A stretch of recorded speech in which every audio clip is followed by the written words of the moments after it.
President Reagan continues to put pressure on Nicaragua. He's been lobbying Congress to back a huge aid package to the anti-government rebels called the Contras, and has dispatched envoy Philip Harvey on a Central American tour excluding Nicaragua. There's more than a military option, though most Americans are against direct U.S. military involvement in Nicaragua. But one who feels the U.S. isn't doing enough militarily is retired Major General John Singlab.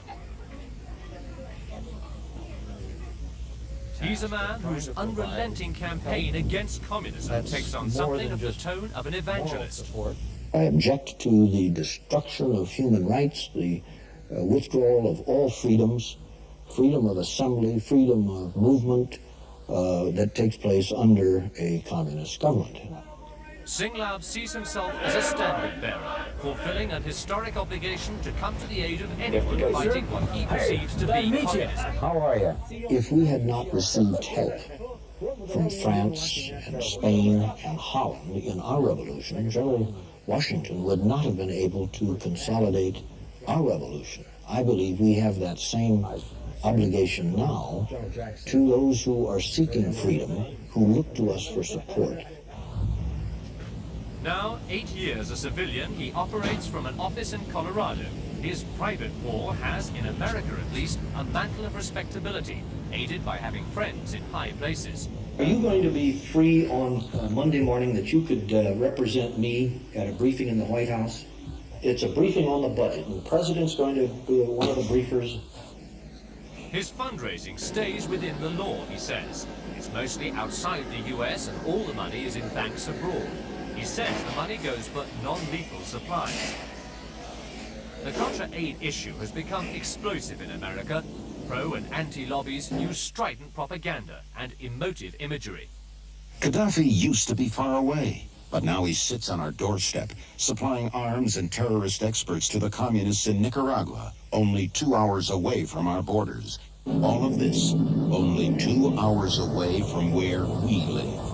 Support the president on Nicaragua. Here is terrorism we can do something about, if we support the president on Nicaragua. Now, the administration wants to give the Contras $100 million more. Mostly military aid. Why? In God's name, why?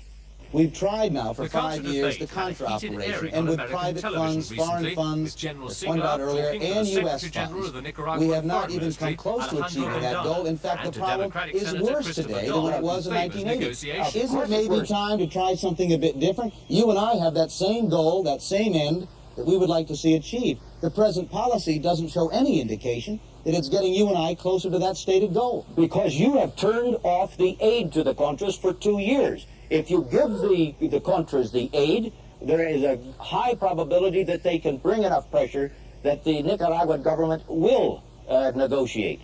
We need peace in Central America. We think we can arrive at it if we sit down as civilized countries and try to work out our differences.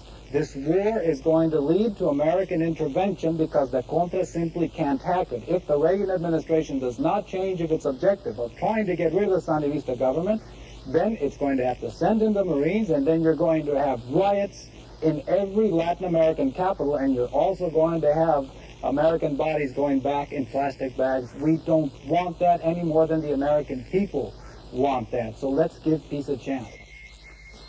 These are the people President Reagan and General Singlab want to help.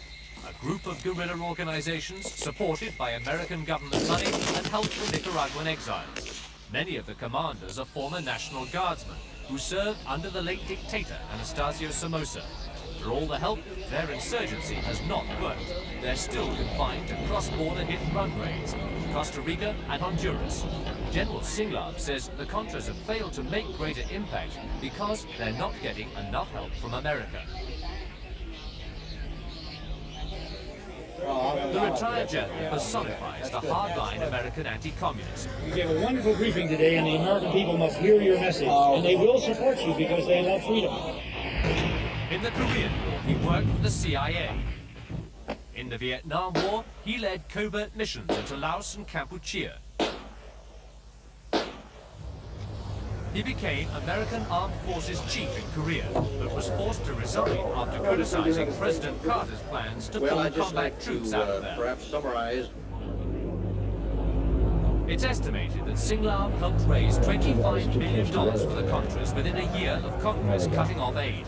And it's understood that the Reagan administration knows about and tacitly approves of his anti-communist agitation in Central America and elsewhere. The World Anti-Communist League, which Singlab directs, even received warm greetings from President Reagan at its annual convention. It's also reported that a channel exists, a bank account in Panama, to allow weapons to be bought for the Contras without running into trouble from American law. The private mission of Major General John Singlab looks a lot like the public mission of President Ronald Reagan. Both see Nicaragua as a communist threat, and both are single-minded in their determination to crush that threat.